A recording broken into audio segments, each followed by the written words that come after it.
That Note with Parker Whirling.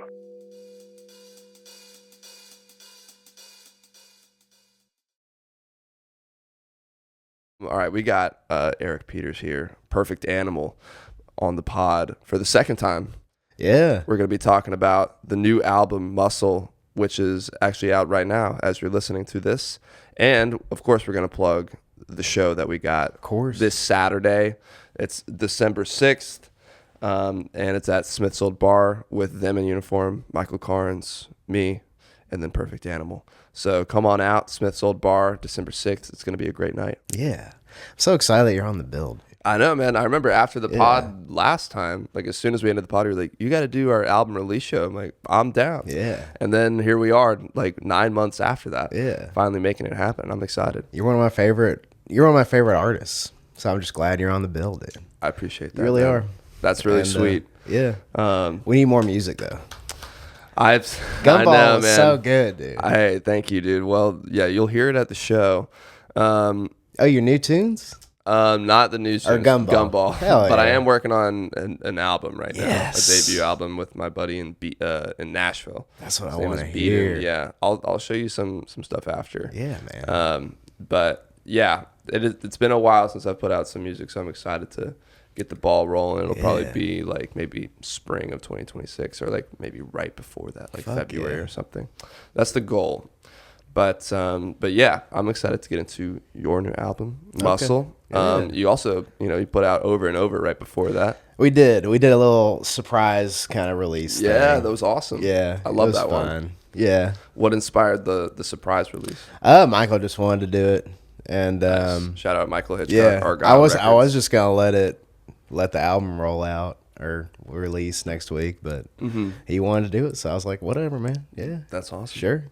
And sorry, I know you just put the album down, but we got to talk about the album you picked from the On That Note record collection. Yeah. Which is? I picked Who's Next by The Who.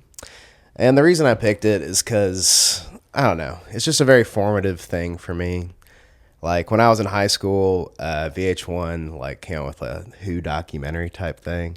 And me and my buddy who played drums watched it. And we just got so hyped.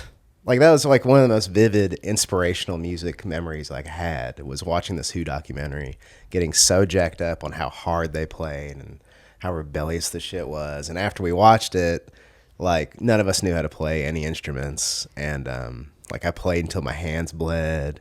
He was breaking sticks and fucking up the drum kit and stuff.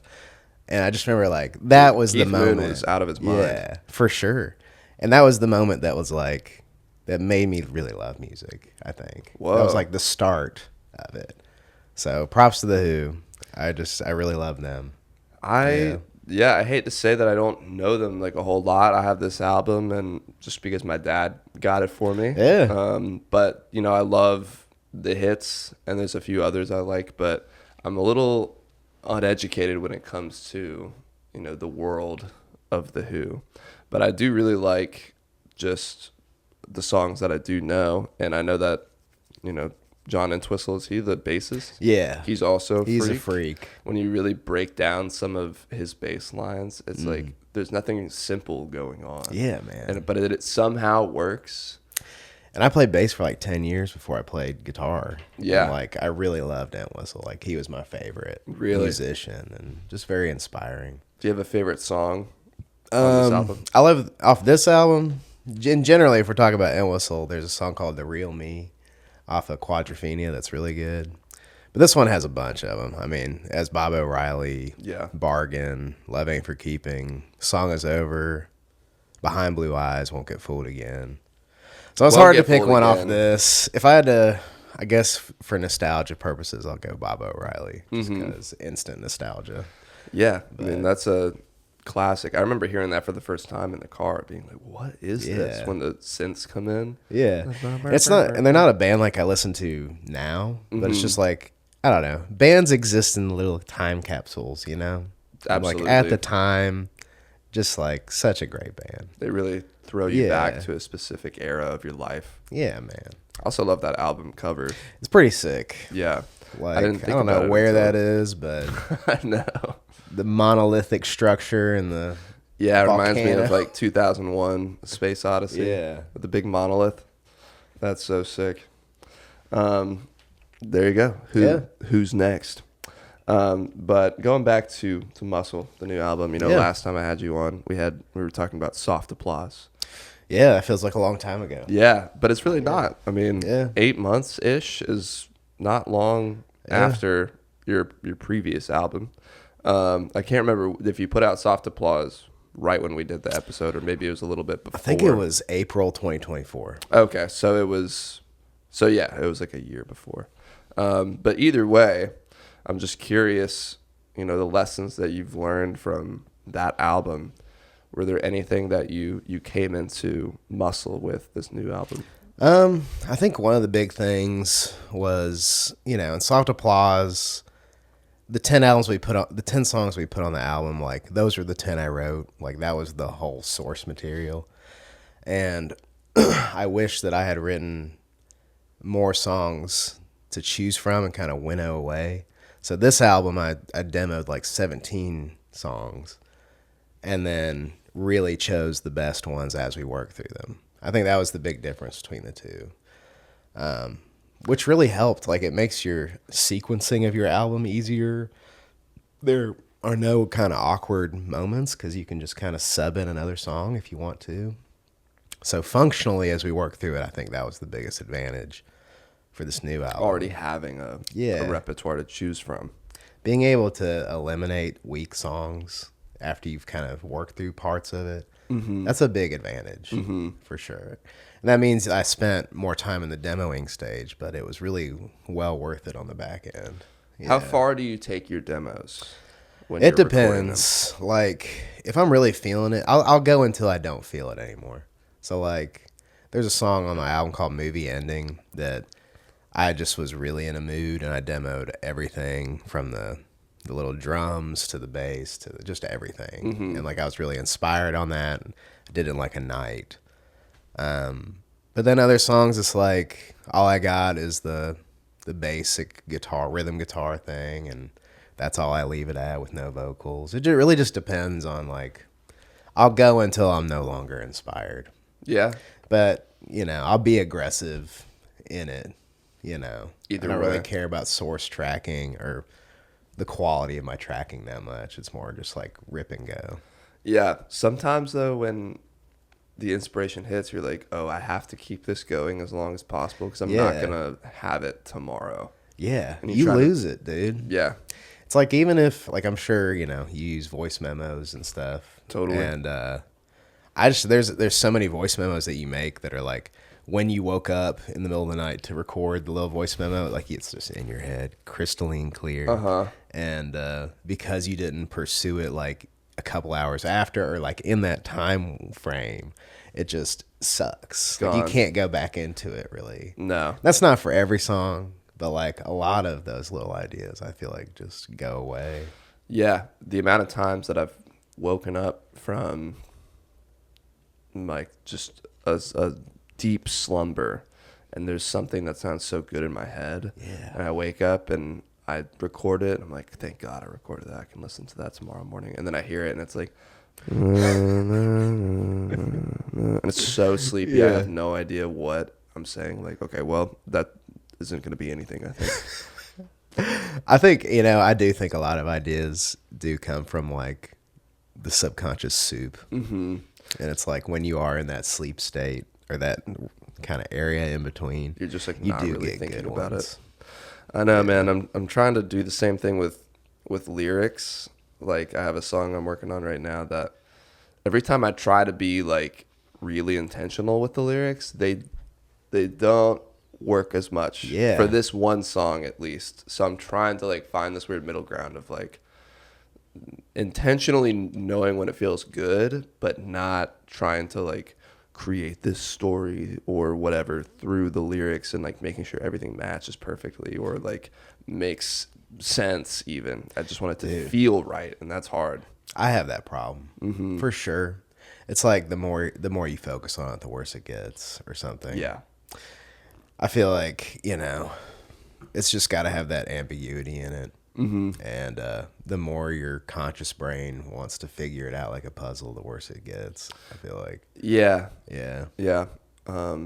What about Ugly Smile? What was that demo? That was bass? just like, so that was a really old song. Like, that was the oldest song from my material. We actually named my previous band Ugly Smile after that song, but we never recorded it. Oh, but funny. That was the hardest lyrically, because it's just like soup. It's just like, it makes no sense. It's just wordplay, and which makes it fun. But I spent the most time on the lyrics on that one. Because again, I was just like trying too hard. Yeah. So I just had to try less and not really care what the meaning is, because I was just like, this makes no sense. Yeah. And but I just leaned into that. And there really are 3 bass tracks? Yeah, there are. Wow.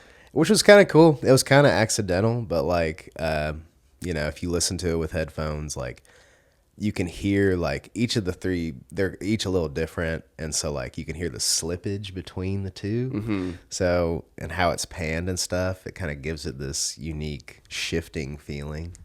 And we also did auto-tune vocals, which was fun. Using that as an effect. To me, it's the most unique song on the album in terms of how they all are. Yeah. Like, it stands out amongst the other ones, and I think it's cool that it's the sequencing of it. It like comes second. You're like, oh, whoa, this is different. And then, everything has its own unique quality, but that one is like a fun standout. Because last time we were on the podcast, you said The Cure was like your favorite band for sure of all time, which then inspired me to listen to more Cure. And now I'm a big fan. You told me to listen to Head on the Door. Hell yeah. But the one song that reminded me of Ugly Smile in the sense that it's so different from the rest is Close to Me. Hell yeah. Yeah. That song like doesn't even really sound like a Cure song. Yeah. But it works, and that's kind of what Ugly Smile made me think about that. Thank you. I mean, when you listen to that album, that is the true, and their whole discography, that is the standalone song. Just in how it's mixed and the instruments, and it's wacky and goofy and fun. Yeah. And I wanted to be fun with that one too. Just have something enjoyable and fun. Yeah. There's like a space in that song that really, it feels like, or sparsity, maybe that's the word, that really feels nice, because a lot of their stuff, there can be a lot going on, which is great, but when they strip everything away, it's like, whoa, they could still crush it when there's like no space, or there's infinite space, between like these instruments in the mixing. That's the best part of The Cure, is just like, they're very aggressive with ideas, and like, it's a very aggressive thing to do Close to Me. Yeah. It's like very hardcore artistic decision, I feel like. Yeah, to be so different from the rest of their stuff. I wanted to also ask about y'all's raffle for the tickets. I was like, this can't be what I think it is. Yeah. So Michael he's a guide, like a fly fishing guide on the Chattahoochee. And like, he has this whole network of people that just love fly fishing, and they're all very nice. That whole community is extremely nice people, just very granola, nice people. Yeah. And, somehow it got brought up that River Through Atlanta, which is like this organization that I guess organizes fly fishing stuff, would want to do this raffle with us. So basically, if you bought a ticket, you get entered into this chance to win this $500 guide trip with Michael. Whoa. Yeah, who knows how it'll work out, but it was fun to do. It was very different. Yeah, I was like, whoa, this is a very interesting collision of worlds, I feel like. Yeah.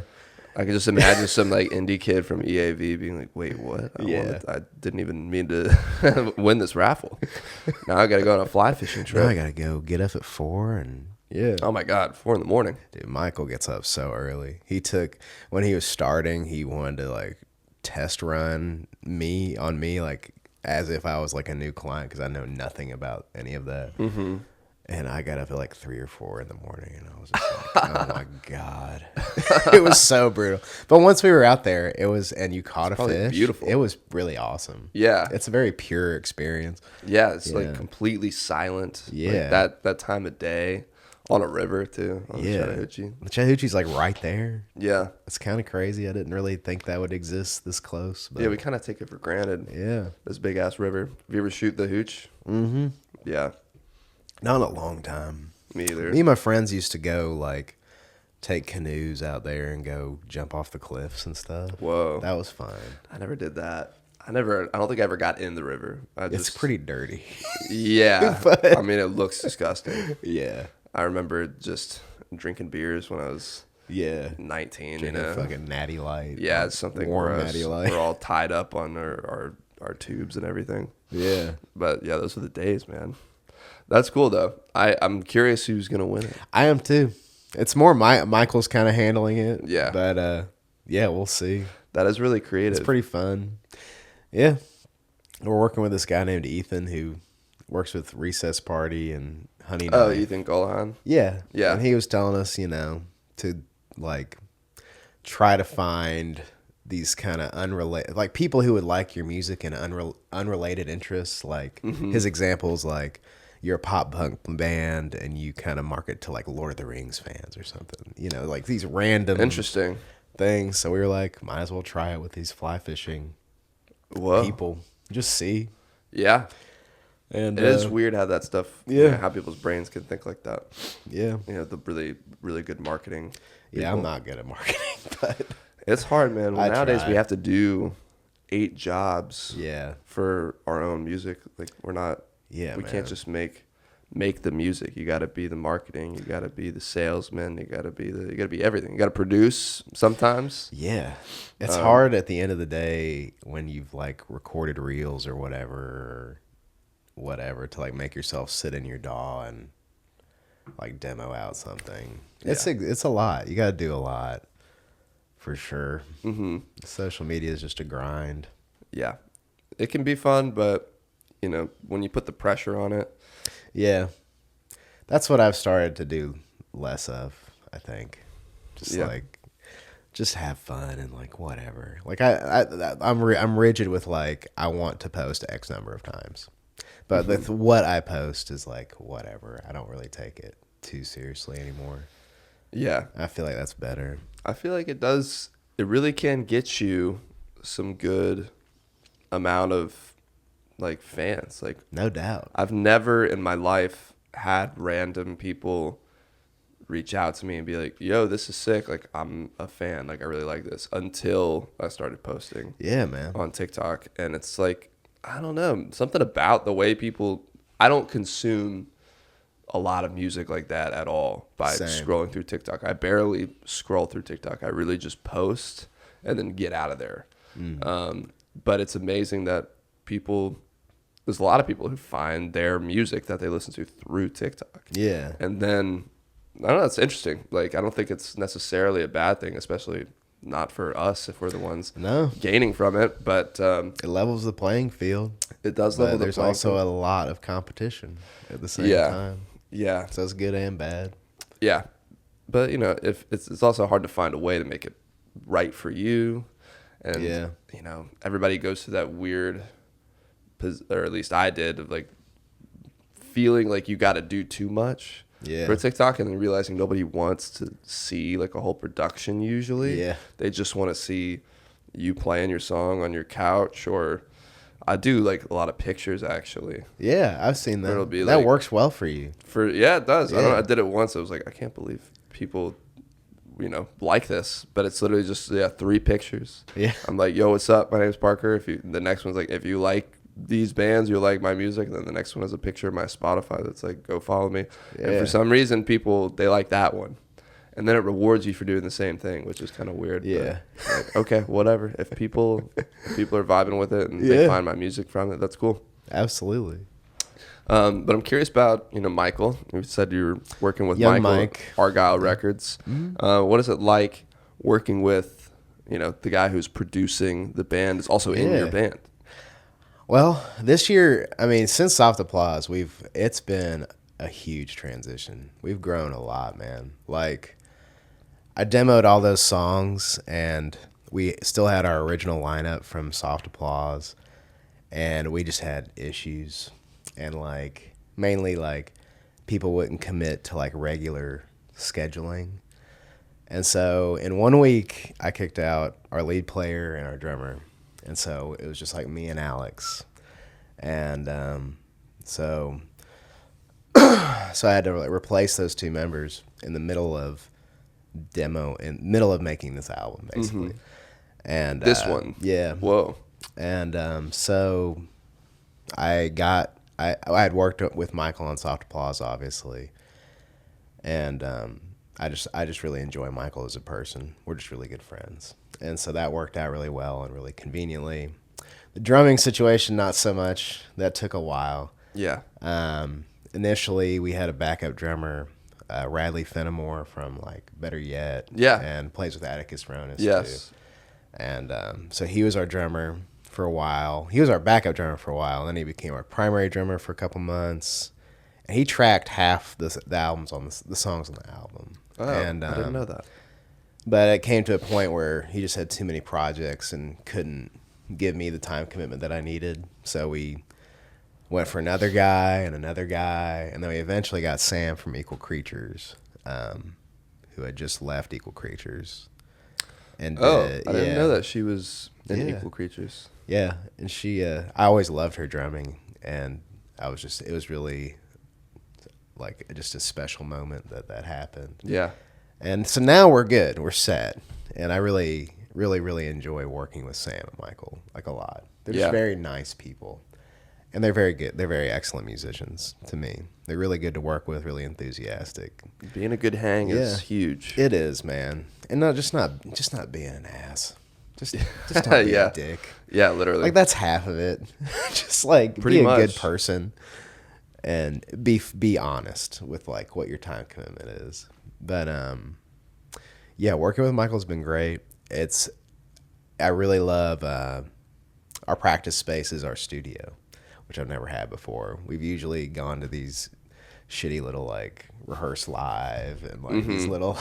Are there even any of those in Atlanta? I've never seen. There's them. a couple, but rehearse live is probably the best one for the price. Okay. But it's still like $100 for 3 hours to go practice. Yeah. And it's just like it just got ridiculous doing that, and it was just a very strange place. But now, Michael has it all set up with the headphones, and we just go practice in there. And if it turns into a recording session, it returns into that, and very flexible. That's cool. So that's been fucking awesome. Yeah, having the studio for the practice space is huge. It's crazy. 'Cause you can just automatically, if you're inspired, just think. Yeah. We get together once a week. Whatever happens during that is just what happens. So that's been awesome. That is really cool. But yeah, nothing beats the personality combo of this lineup to me. That's awesome.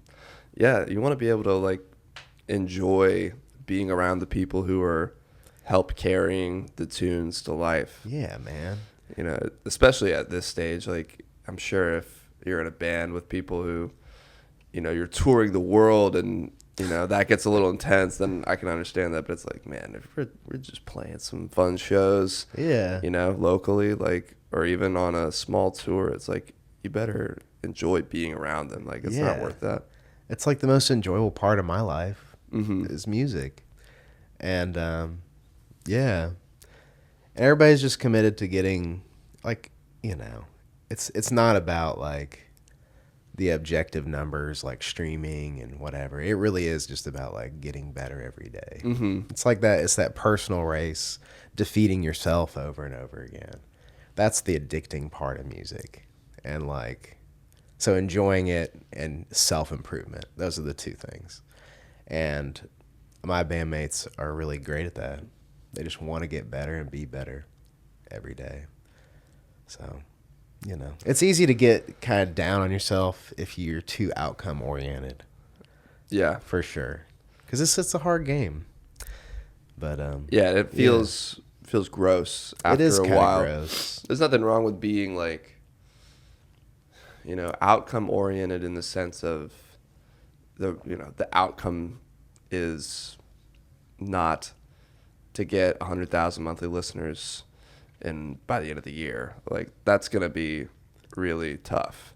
Yeah. Or these numbers based type of outcomes. But if, the outcome is like, I want to make a song that feels like something I've never made before. Like, that's a good challenge. Or I want to really demo out 15 songs by, the end of a couple of months. It's like, that's a little more approachable. Those are the right outcomes to pursue. Things that you can control. In your control. Because music gets toxic pretty quick. Like, the personality types in music are very narcissistic, just by nature. Yeah. Most artists are. And if all people are pursuing is these end results and these numbers, you lose the fundamental value in doing it, truthfully. Yeah. And we should be doing it because it's fun. It is. At the end of the day. It's fun and enjoyable and rewarding. Was there a track on this album that you felt like was the most fun recording? Probably Just a Little, because that was the first one, this current lineup, that's the first one we all did together. Cool. Like, we were kind of like learning the songs together and kind of just getting Sam involved in the band. And then we were jamming and that just kind of came out. And it was really fun because it was just really spur of the moment. We were like, let's just, we like this, so let's just pursue it all together and just do it to completion and just to do something together for the first time. So that was really special. And seeing the reward that came at us from Sam, and, that was just a very rewarding experience to do something together for the first time. So that was probably the most fun. That's awesome. Yeah. Do you have a favorite track, just vibes-wise? So I think my two favorites are probably Tony Soprano and Movie Ending. Yeah. Dude, I'm curious about Tony Soprano. Yeah. That's another one that's very different from the rest. It feels like this, it's not like the song structure is very like, it's all just leading to this one place. Pretty much. What was the writing process for that? So basically, I wrote it about like the last scene in Tony Soprano. Yeah. Like that whole scene. So a lot of the language is all based off of that. But I tried, that melody came in a dream. And so I kept trying to like match the instruments to this melody. And it was really difficult because like normal guitar chords couldn't, like, it sounded too lame, like just doing bar chords and stuff. Yeah. And so I eventually got a bass and wrote it on bass, and then took that bass track and the scratch vocals to Alex, who's like he does all the samples and keyboards and electronic kind of stuff, and me and him combined to kind of make the basic layer of that. But yeah, it's kind of like, that's an interesting song because it is like basically recounting the last scene in Tony Soprano and like how he feels about his own morality and like whether he's a good person or not at the end of his life, and kind of juxtaposing that against like the seriously like violent nature of our society. And like, I thought it was an interesting point where it's like, The Sopranos, when it came out, was like super violent on TV. Yeah. Like super graphic. Like, I guess that was, I don't really know when that was, but like early 2000s. 2000s, something like that.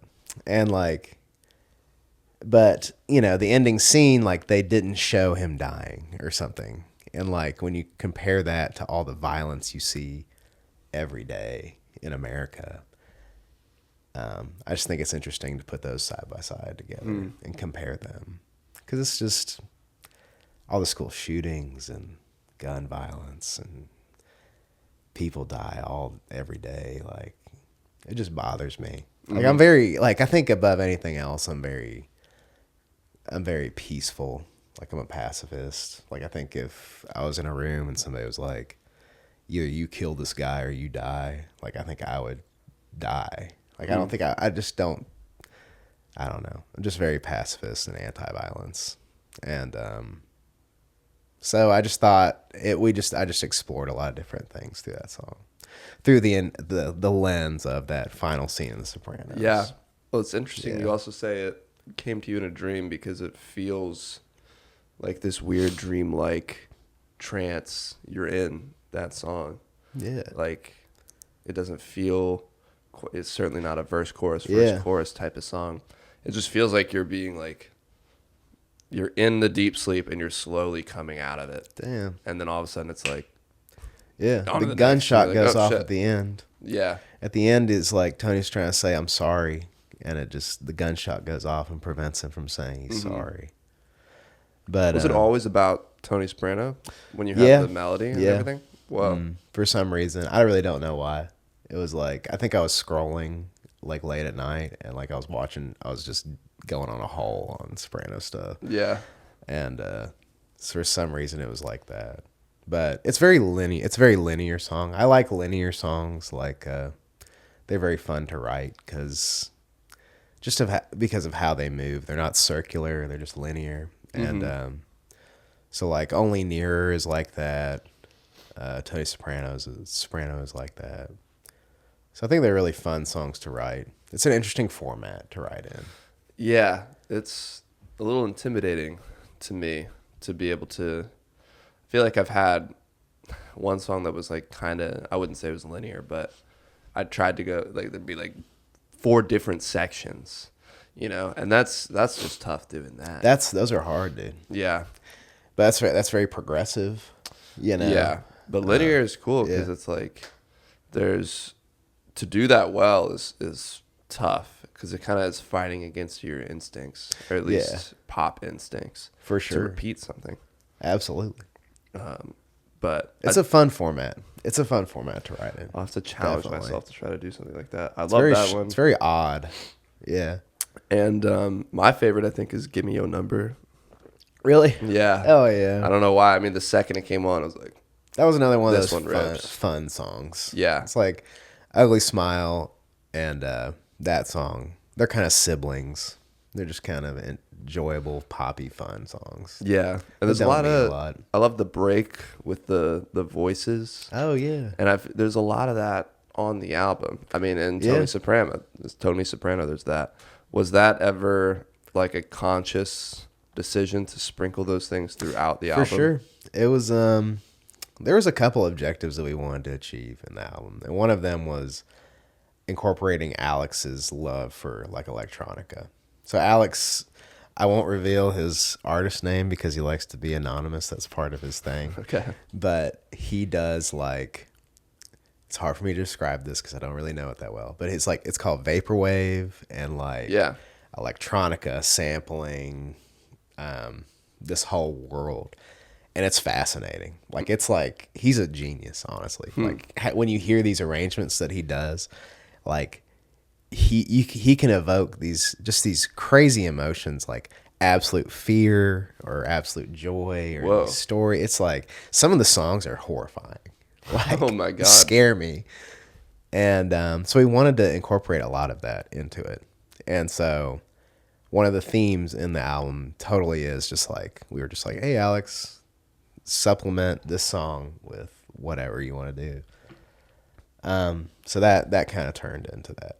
So like the bridge part on Give Me Your Number and Tony Soprano, which he obviously did like most of that song. So that was a conscious theme. I think the themes we wanted to do was like, we wanted to make this more electric bass than Soft Applause. We wanted to incorporate the sampler and stuff. We wanted to get more harmonies in there. And I think each of the songs kind of has a sibling on the album. So there's like, I think you can group them in pairs. That's cool. Which is kind of a fun little theme. Yeah. Yeah. I like that. Yeah. I didn't think about it, but it does kind of have that feeling. Yeah. Like Give Me Your Number and Ugly Smile are siblings. Movie Ending and Slip Chain are siblings. Yeah, I really like Slip Chain and Movie Ending a lot as well. Yeah. So we tried to do that. Those are the kind of the themes, yeah. Mm-hmm. If you could go back and do this whole thing over again, what would you tell yourself? What would you do differently? Well, first I would get Sam way more. Right at the way beginning. earlier. But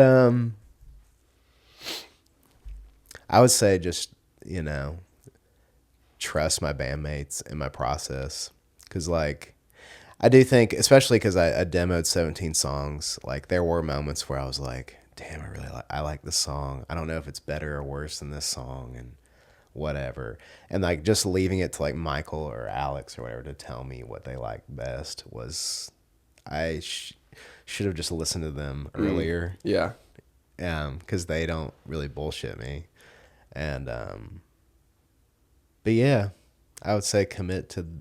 Every album is very different. It's like it's a very unique process from time to time. I feel like they each develop differently, and I think to be flexible in that's the challenge. Because when you start it, you really like in your mind, you're like, this is the structure. This is how I'm going to achieve this, and you kind of screw yourself if you're too rigid. You kind of got to be fluid and roll with it. Yeah. It's this weird middle ground of being like knowing what you want, but also being able to be flexible. Yeah, because it's not like the process is what tells you what's good and bad or like how to make certain decisions. It's the process. It's not some preconceived notion that you have of these songs. Absolutely. So I think that's probably the best lesson I learned from this. Yeah, that's great. Yeah. Well, Eric, let's take this over to the last Oh, 5. God. I don't know if you remember this part. Oh, yeah. You had some hot takes last time. These are hard. These are hard. Well, there might only be a couple new ones since then, so I apologize. Oh, it's all good. But I'm just going to mix them up a little bit here. And, yeah. I feel like you put them on different things, maybe not. I did. Yes, I did. In the studio or playing live? Honestly, I mean, I love both, obviously, but the studio is the most fun to me. I agree. It's more, it's like, because you don't know what you're going to make. Mm-hmm. And, like, I think part of the magic of music is, like, anything you do start making could be the best song ever made. And that's exciting. That is true. You know what I mean? Whoa. I think just going into that with that naive belief in yourself is awesome. I think that's so exciting. That's awesome. Yeah, I never even thought about it like that. Yeah. Could be the best thing ever written. Ever. Could be the next Bridge Over Troubled Water or whatever. Yeah. You don't know. That's true. You know? So you might as well try it. Yeah. Give it a shot. The potential exists inside of you. Mm-hmm. Which I think that's the most exciting part. That's cool. Yeah. Best live show I've seen. Recently, I go see a lot of shows with Sam from Kapoor House. Yeah. So, do you want me to do local shows or do you want me to do national shows? That's up to you. You can do a few. You don't have to do just one. Of kind of national acts, I think, dude, medium build, for sure. Cool. I think we talked about this last time, but my buddy Grant from Indie B&B, I don't know if you know those guys. I don't think so. He runs a podcast too. But cool. He interviewed Medium Build a long time ago, and he got tickets to a show at Terminal West, which is my favorite venue. Yeah, I love dude, that Terminal place West. is awesome. It's so nice and clean, and just I love the vibe. Good size. They got the parking deck right there. It's just nice. But so I hadn't heard any of his songs, and I went into deep in the pit on that show, and he like the emotions he brought out, and just like his singing voice and everything. It just made me an instant fan. It was just really emotional. Whoa. Super emotional. That's awesome. I don't know him that well. Yeah. Huh? I don't really know him that well. Honestly, if you listen, he has two good things. If you listen to Country, his album Country, and then he has an EP called Health, and he did an acoustic version of the Health EP. If you listen to those three things, that's all you need to listen to. Whoa. The rest of it is not that good. But those three things are epic. Nice. In terms of local shows, I see a lot with Sam, for sure. Yeah. I probably see I feel like it's like 20 to 30 a year. That's good. Local. But if I had to say,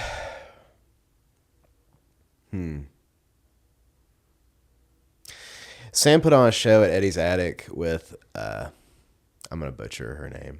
Oh no, I do know my favorite one is Wayuka at what's that place called? Drunken Unicorn. Whoa. That was sick. I had never known of Wayuka. Yeah. But I had never seen them live and or listened to any of their stuff. And I went to that show and I loved that. They put on a crazy show. It's just wild. Yeah. And it kind of gives that Pixies kind of like edgy, crazy energy. And I went back after that and I listened through all of their stuff. And they're like one of my favorite bands now in Atlanta. That's cool, man. I really like them. I saw them at 40 Watt a couple of years ago. Okay. And it was like their last show ever is what they said. They've played them so many shows after that. But they crushed it, dude. Their energy is unmatched. I love that song. I forgot what the name of it, but it's like I'm the man of the house. Yeah, that's the one that got me. Yeah. That is the one that that was in my head for days, dude. Yeah, it's awesome. Such a good. They're just so different from anything in Atlanta. Yeah. That's what I respect about them so much. And their artwork is like kind of iconic. Yeah. I knew the artwork before I knew their music. Yeah. And this is the same theme all the time. Yeah, which is interesting. Yeah. Do you know Mad Ace? No. He's in that band. Okay. He plays keys, but I had him on the podcast for his own stuff. Yeah. And he's really good. He's got his own shit. That's awesome. He's got his own studio. But yeah, he's in that band too. I was like, oh, whoa, that's awesome. Yeah. I would love to get them on at some point, or whoever the front man is. Yeah. But yeah, Wayuka, that's a great. Yeah. Just really interesting, dude. I mean, I've seen a lot of Atlanta's got some really cool stuff, honestly. Absolutely. Number 3. All right. Who do people often say you sound like? Well, vocally, I get Billy Corgan a lot. Ooh, yeah. Kind of like that high range kind of stuff. Yeah, I didn't think about that. In terms of like the band we get comped to the most after Soft Applause is Death Cab for Cutie. Oh, which is kind of strange. Yeah, I actually don't know them as well as I maybe should. Once people started doing that, I listened to their discography. They are very awesome. I had never heard them before. People said we sounded like them. Mm-hmm. But yeah, those were the two. I can kind of hear that. Yeah, I think it comes down to the vocal sound a lot. Yeah. But dream artist or producer to work with. I think I got this question last time. Yeah. Should I do another one? Yeah, you can pick a different one. Thank you. I did. I think I said Rick Rubin. Oh, why wouldn't you? Okay. What's on your musical rotation? So right now, I decided to listen through Neil Young's entire discography, which, how I like to listen to music is just like, I like listening to discographies in order and like seeing how the choices that musicians make over time. I think that's the most interesting part of listening to an artist, just hearing their choices. Mm-hmm. But damn, Neil Young, he's got a lot. I just finished it yesterday. Whoa. And it took me half a year. I didn't listen every day. Yeah, right. Yeah, but that's interesting. You'll do it in order. Yeah. I gotta find the one that I like the most. Yeah. And then kind of branch out and weird like little trees. Yeah. I can't necessarily do it in order unless it just happens to work out that way. He was brutal. Neil Young has some of the most inspiring, beautiful things you've ever heard. And then the other half of it is he has some of the worst songs you've ever heard in your life. Oh no. It's so strange. But the integrity that he has is just, you got to respect it. But lately, I have like a little guilty pleasure thing that I've had lately. Yeah. And so I don't know if you know Youngblood and Aerosmith. They came with a little EP like 2 weeks ago. Whoa. And like, it's the most basic rock. Like, it's just like AC/DC type rock, but with like, I love the vocals, dude. I've listened to it like 10 times. Whoa. It's like such a guilty pleasure. Youngblood, shout out. Yeah, it's such a guilty pleasure, but that's funny. Like all the vocals are so synthetic and like, but it just like I just have those songs in my head all the fucking time. Dude, sometimes I'll do that too. You're like, I don't know why I like this, but it's sticking with me. Yeah. That's funny. And Steven Tyler has an amazing voice. He Always just has. does. He's like 77 years old and just crushing lines. It's just crazy. Wow. Yeah. That's so sick. So that's a guilty pleasure. I had that in my brain coming here. I was like, if he asked me what my that is a question I need to have in there. What's a guilty one. pleasure? I'll write That's that a good after one. this.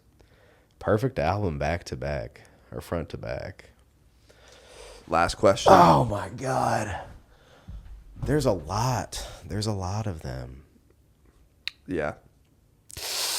Damn, dude.